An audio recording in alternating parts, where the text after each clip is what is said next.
that and do something on my computer real quick. But anyways, I just want to say hi. Hope everyone is having a fantastic day. Oh, my hair's a mess. Let me just fix that really quick. It's nice to have my hairbrush here all the time, so I can fix my hair a little bit. Right? Ugh, whatever. Okay, that's good enough. I'm not gonna really get it that good, but anyways. So hi. Oh god, it still looks like crap. Yeah, whatever. One of these days where, at this point I don't care. Um, so yeah, I just wanted to say hi and hey, Martino, how's it going? Definitely appreciate you coming to the live stream. Um, you know what? I am just here, and I decided to do a little live stream. Why not? It's been a few days, and there's not much that has changed since any of my last videos or anything like that. So that's one of the things that I wanted to discuss a little bit too, because I'm still waiting for the new rad for the car. Um, haven't gone up to Edmonton yet to work on the Civic, so and when I do, you guys will see a video on that. But I don't know, hopefully in the next few weeks, because I'm maybe I'll actually be able to stay up there for a few days with any luck to work on the Civic, like about a day or two, and potentially see Roy and stuff like that too, and talk about some um future stuff on my car because we've been talking, or at least we've talked about it a little bit before, and I wanted to get his opinion on some stuff concerning my car, and because he said that he could be able to R&D me actually like a sort of supercharger kit himself. So I was like, that'd be cool, and that's what I kind of want to talk to him about. Um, and yeah, because it'll be cheaper than what I've seen for some stuff out there. Because any kit that you get whatsoever, there's none that actually exist um for an inline six Mustang. They just don't. Everything is custom fabbed, right? So and I haven't heard of anybody else supercharging one. I've only heard of turbocharging because it's a lot easier in those technically to turbocharge because you don't have to worry about the height restrictions or anything like that of the hood. But it's one of these deals though that I would love to get this kind of going like in the future. Like it won't be right away here. Maybe start working on some stuff like in the summertime potentially when I have a little more money. Because summertime is when I have more money. Wintertime, it's down. Like right now, I have almost zero cash at the moment, but I am gonna be having some money soon, and and some of the upgrades and stuff like that I've been looking into. Just for Stitch, it'd be like MSD and a header for it for now. I do want to put a cam in her as well, but that'll be later. Like, and realistically, I'd probably put the cam in when we do the forced induction on it. Um, order all the parts and do it then, right?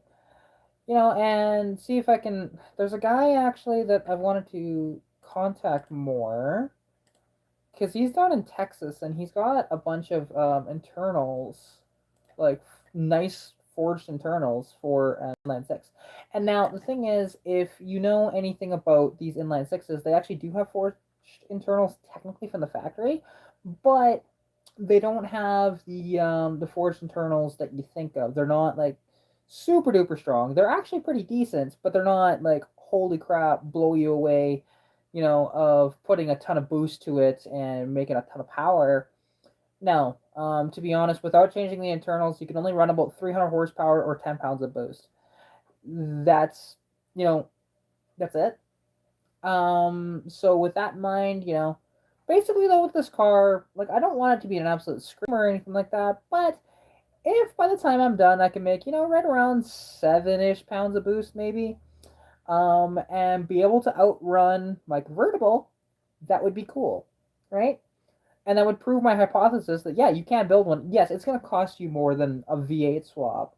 Although V8 swap isn't exactly as cheap as people say they are. Like because of acquiring the engine, and then as long as it's a good engine for one, because not every used engine is good. Or if you get a crate motor, well, basically what their crate engines are going to cost, that'll cost about the same of what I'm going to do, or actually probably a little more. Hey, I'm doing pretty good. Hopefully you're doing fantastic too. On this fine Saturday. Yeah, I just decided why not. Let's do a live stream here and enjoy ourselves on this wonderful day. There he is.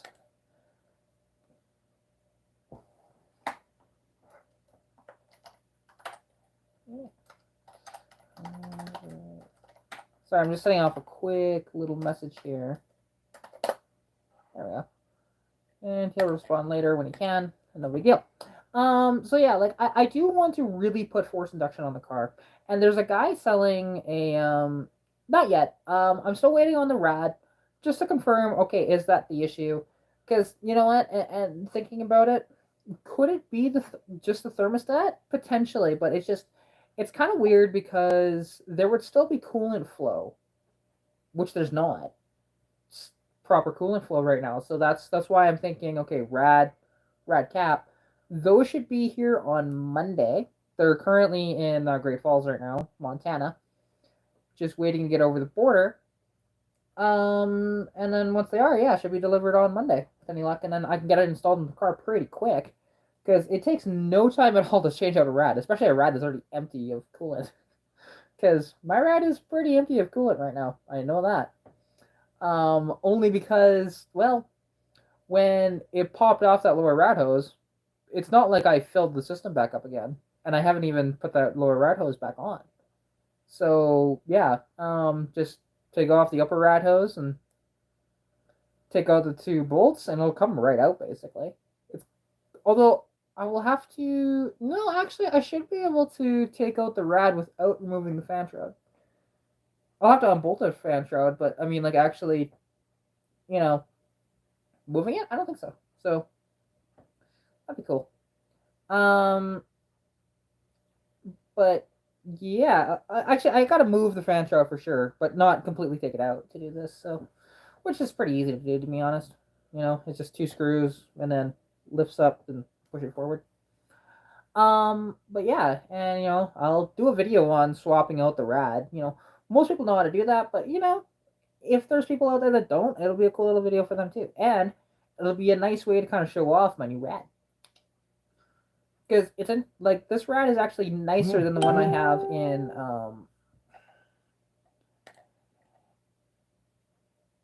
in Stitch, but it's not as thick. Oh hey, Teen Mechanic. Not much actually. How's your have you figured out your AMC issues yet, or is that still an ongoing thing? Because I know it's only been warm for like a day, so. So I'm actually wondering about that.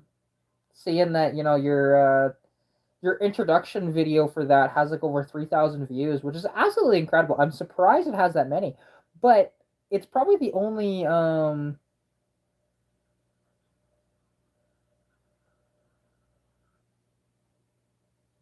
Oh, wait. What? Are you telling me that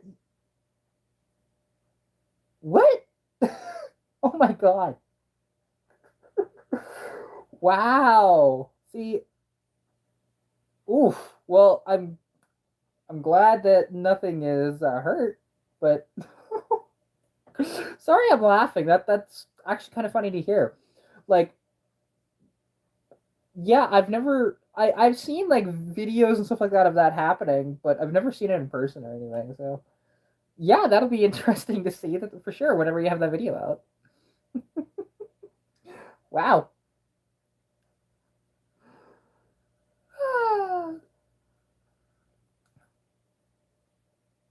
But and it's finally getting warm again out, so that's been nice. Hopefully in the next couple days. Well, hey, you got a few nice days, for a little bit, and yeah, and I'll be doing the same thing on Mondays, replacing my rad, hopefully with any luck, and hopefully it gets here early so I can do it, and shouldn't be any issues, to be honest. A rad should take you no more than probably about half an hour, if that even, because I can probably pull out that rad in like 5-10 minutes. Yeah, yeah, my nice SVE. I'm really excited for that, and hopefully this fixes it. Because if not, then it'll be one more look at the thermostat.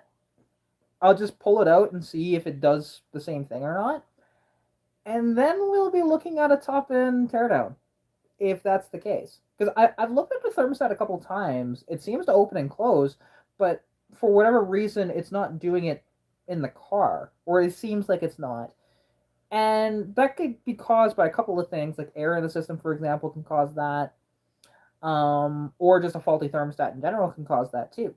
So that's what I'm kind of concerned about. So we'll see. And because and I'll be able to properly experience that car and give like a proper in depth of that car too, because I haven't done that yet. Like I've explained a little bit of it, but to do a video of like how it drives and stuff like that now, because it's gonna be a lot different with that V8 in it. And considering it has double the power, or at least double the power, approximately, anyways, of what it had before, and you know, um, and that extra weight on the front end, we'll see how it handles and stuff like that, right? So it'll be fun. Yeah, I really can't wait to actually properly drive that car, because I've only ever driven it around the block so far, and before when it had the V6, I mean I drove it a bunch then, but yeah, we'll see. And one of these days I'll come out to Calgary, um, and you can do a video on that Mustang, because I know you want to see it, so but I haven't touched it yet, you know. Because again, when it's popping off rad hoses and stuff like that and overheating, it's not fun. Although it actually wasn't overheating until that rad hose blew up. So there's that.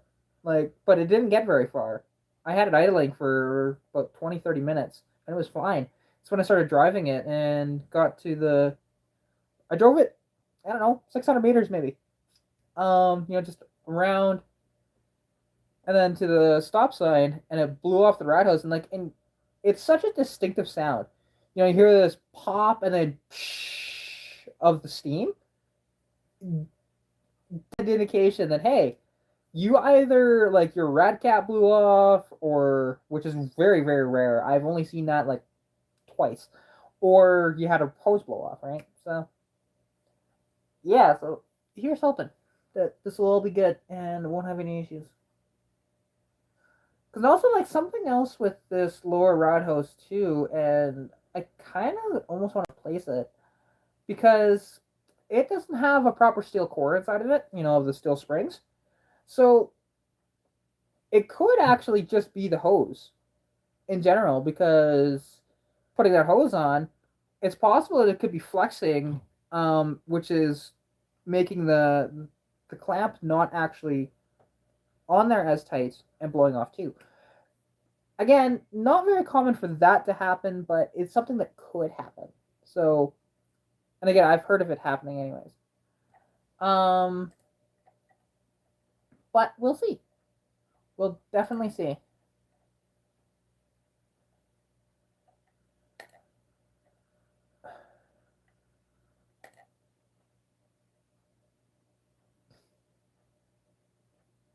Wow, heard. Sorry, a friend of mine is just sending me some art. I think it's either the rad or rad cap. I'm thinking, because the thing is, like, there's a few theories out there. I have not pressure tested it. Yeah, I haven't pressure tested. I don't have a pressure tester, so, but like I know that the rat or the water pump is good, because bought it new. It's the correct rotation, all that stuff. And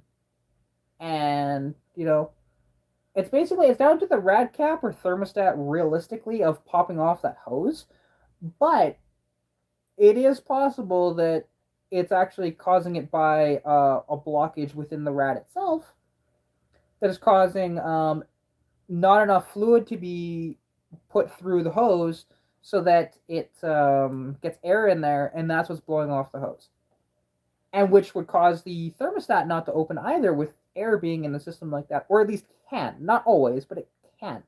So it's something that I'm considering for that, anyways. Um, because yeah, and I should pop off that upper rad hose and, well, I mean, I'm going to anyways when I remove the rad. But yeah.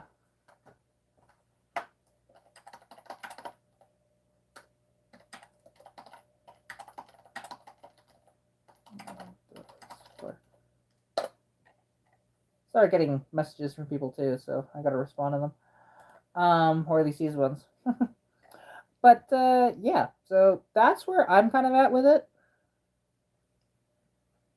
And the thing is though, that stock V6 rad, anyways, probably wouldn't keep up to that V8 very well, anyways. So it's good that I'm replacing it anyways and doing an upgrade. And hey, no worries. Good luck with it, and hopefully it all works out for you. Yeah. I will. Are you gonna be on the live stream tonight on Novotan's channel? Because it's that same time, 7 o'clock.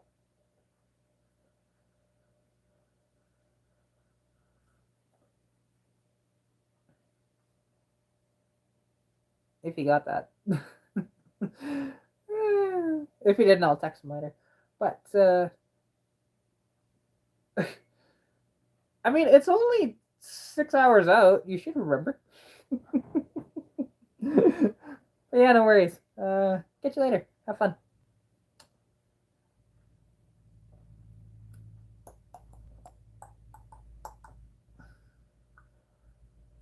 But yeah, so that's basically where I'm at. And like Civic again, nothing's happened there. Gas tank still have to send it out. Um,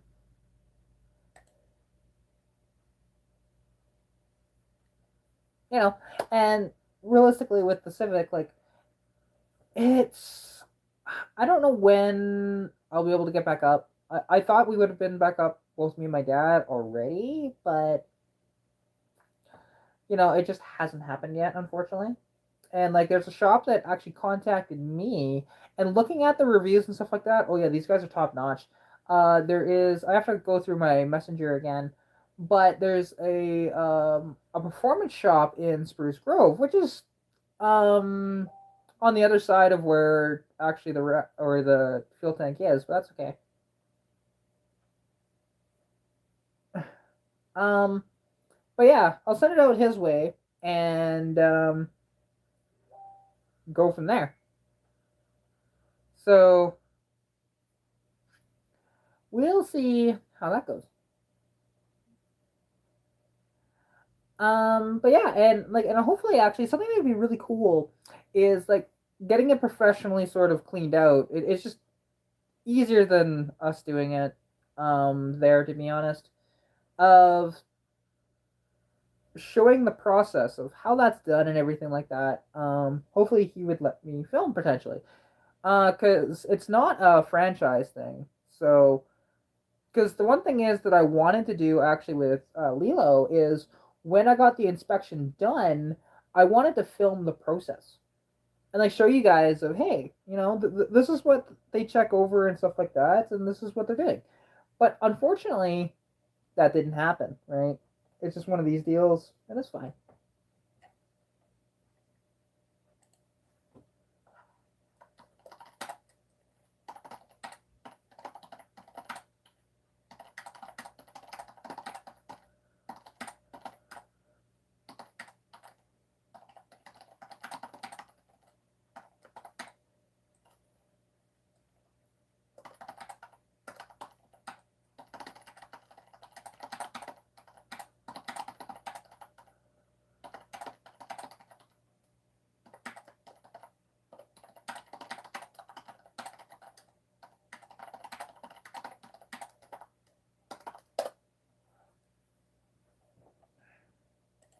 There we go.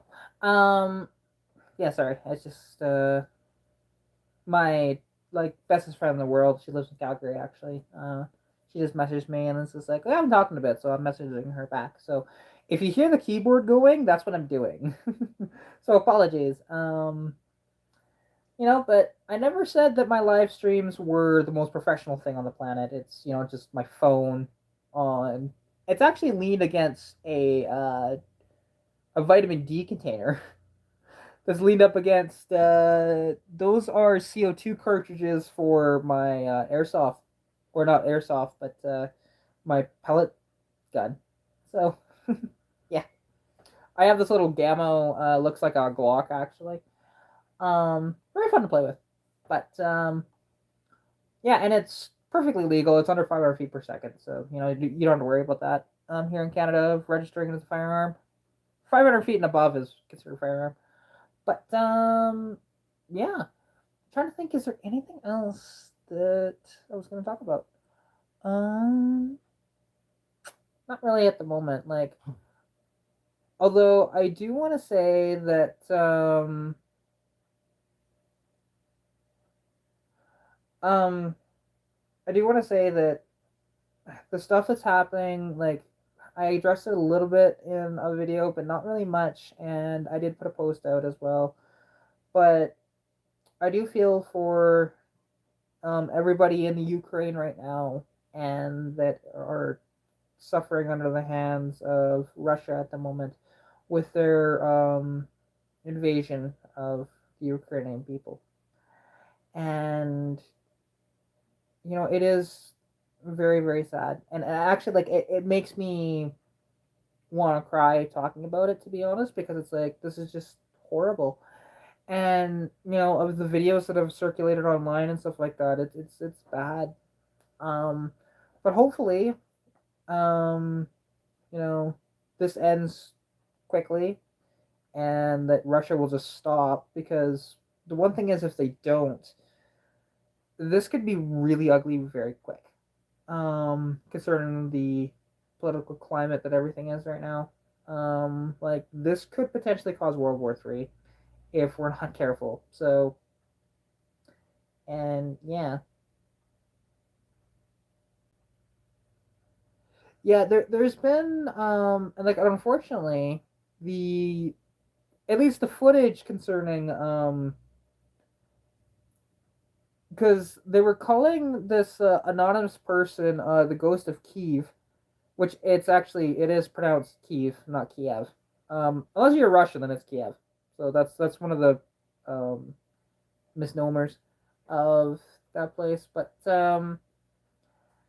yeah, they were calling him the Ghost of Kiev and saying he's an ace pilot, and that he shot down six aircraft, right, in just like a day, basically.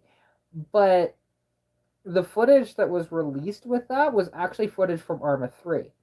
So unfortunately, that was debunked as not being real. Which, like, and I pulled for that, of like, that would have been actually really awesome if that was real, right? But oh well. And if it is, it's just that was just fake circular or fake video that was released with it.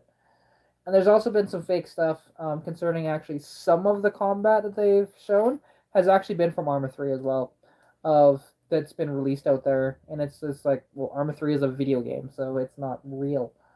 Um, but yeah, it's just, I do feel for them though. So yeah, with any luck, hopefully it'll be over soon, and the people will be safe and stuff like that. Um, yeah, unfortunately, like, I can't help in any way with that other than sending kind words and stuff like that. But yeah, because I don't have money to try and donate to a charity or anything like that. I'm just some broke girl on the internet that has a YouTube channel. That's my life in a nutshell. Um, but yeah, so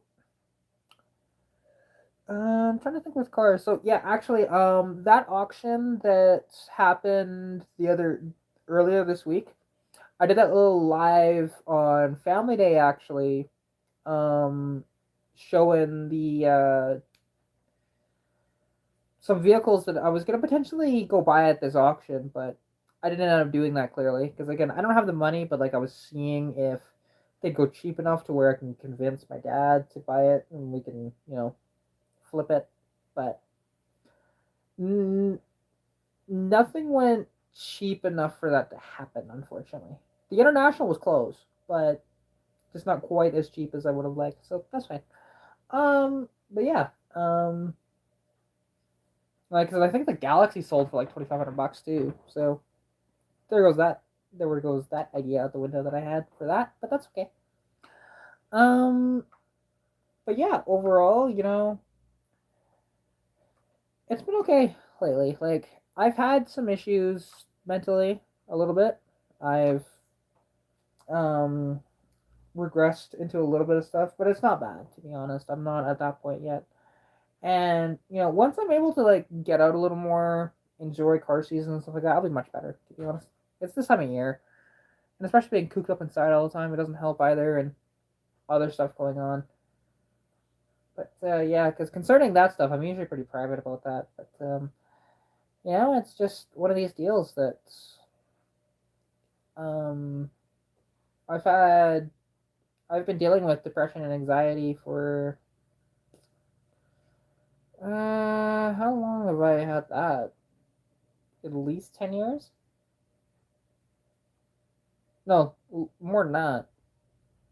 Probably 11 or 12 years that I've dealt with it. So and it's one of these deals that there's not much you can do about it. Like you can help yourself, and I have been. I've done counseling and stuff like that in the past, and sometimes it works, sometimes it doesn't. It just depends on the counselor, realistically. And more than anything, though, is it's the person themselves that have to pull themselves out of it, right? And now you can have help with that, and I have had help in the past from some people, but I'm just not getting quite that support from the person who I thought would give me that kind of support. So that's fine. Um, I'll just have to figure it out. But anyways, you know what? This is a short little live, no big deal. I hope you all have a fantastic weekend. Hope you're staying safe during COVID-19. Good luck with what we're working on, and yeah, I'll catch you in the next video.